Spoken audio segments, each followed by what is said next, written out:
What up, Hoop Spaces? Welcome to another episode of Wizards Weekly with your host, Justin Reset, aka Point Wizards. If you haven't already, go ahead and hit like and subscribe on the Hoop Spaces channel in this video. And if you're interested in more Wizards-specific content, head on over to the channel at Point Wizards for more of that by subscribing.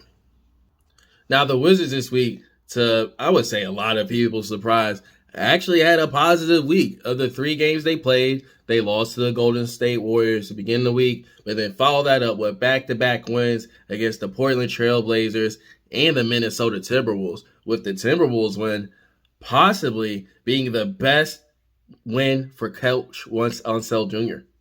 Now, the Golden State wins kind of expected, even without Steph. I just figured Steve Kerr was going to find a way to out-scheme and out-coach Coach Unseld Jr. And that happened. It's essentially what happened in the second half. Really the second quarter, after the Wizards had a nice, 10-point lead, 39-29 to begin that game. Coach Kerr just did his thing. Started moving players around, taking advantage of mismatches whenever he could exploit them, and essentially won the game off of that. So that was to be expected. The other two, though, kind of crazy. Now, the Portland game I had as a loss coming into this week, but what I did not have and probably should have factored in is the return of Kyle Kuzma. But, Lord, it wasn't even just his return. This man came back, man on fire. Missed his first 3 shots to start the game, but ends up then going 11 for 17, finishes with 33 points, 9 rebounds. Pretty much an unstoppable force the entire time. He exploited mismatches, especially on Eubanks, I believe it was. And there was nothing really that Portland could do. They did have the firepower up to a point to come back like they did the last game that they played the Wizards. But when Anthony Simons went out, it was just left to Dame and really Cam Reddish because Jeremy Grant was out. And the Wizards just didn't relinquish that lead and finished with a 25-point dub. Very, very enjoyable win for them.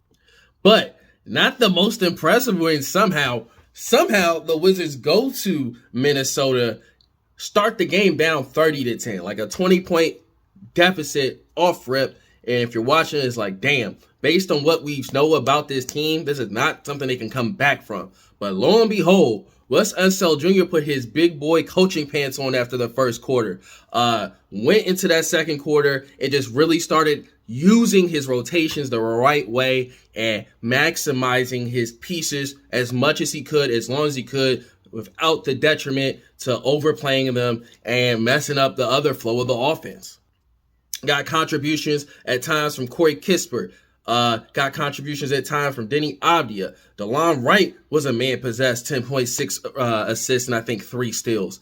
But Wes Unseld Jr. just did his thing from the second quarter on and allowed the Wizards to chip into that lead up until the fourth quarter. And the fourth quarter is when apparently Bradley Beal had his best closing game in I don't know how many years. Fourth quarter, Brad, 17 points, I believe, no turnovers, and was just ripping apart the big baguette and Rudy Gobert. I don't know why people respect this man as much on defense. As much as he plays drop, high screen and roll, and just attack him, and that's what the Wizards had the firepower to do with Bradley Beal, with KP, Kristaps Porzingis, and good Lord, it was such an enjoyable win. The rotations were on point. The maximization of each player role was on point. They didn't have big games from KP or Kyle Kuzma, but Kyle Kuzma hit the first of back-to-back dagger threes, followed by Bradley Beal to cement that one. So really, that was just an enjoyable win by the whole team because the whole team damn near did it. Now, as I mentioned last time, February is the start to the point of the season where the Wizards can really start making climbs if they want to make a sincere playoff push. Currently, they are ranked 9th in the East. They're 4-4 in the month of January, and they are 4 games back of the 6th seed, I think, New York Knicks right now in the standings. But you can tell this team is starting to come together in terms of being a productive team.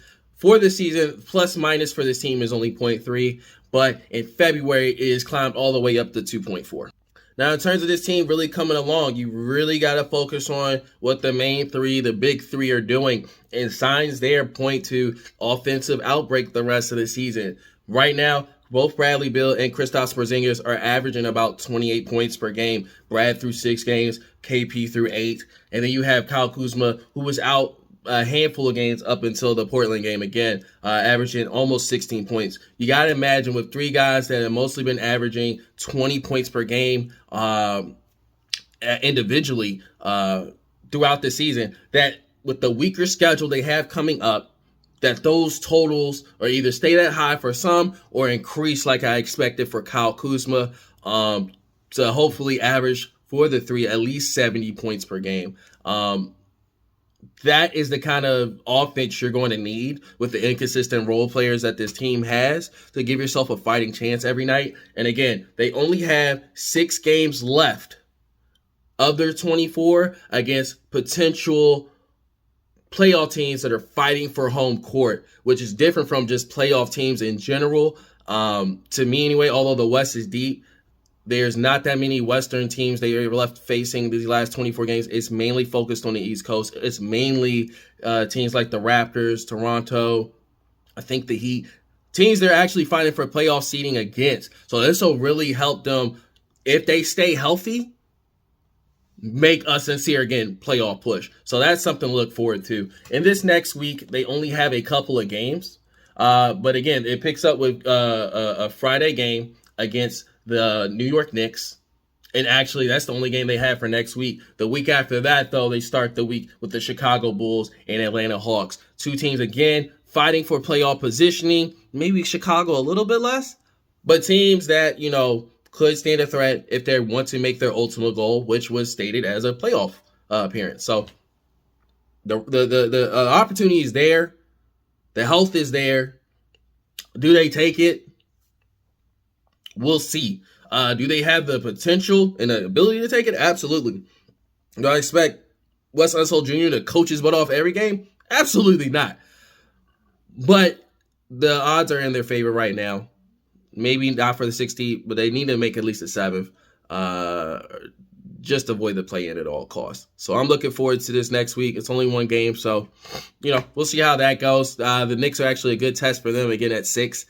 They beat them. They move within 3 games approximately. So we'll see what happens then, but I'm looking forward to it. I'm hoping you're looking forward to it as well. Thank you again for tuning in. And again, if you haven't done so already, go ahead and like and subscribe to Hoop Spaces channel and this video. And again, if you want more Wizards specific content, that's at the little @ Point Wizards on YouTube and Twitter. If you want to hit a like, follow, subscribe. Thanks again. I'll see y'all next week.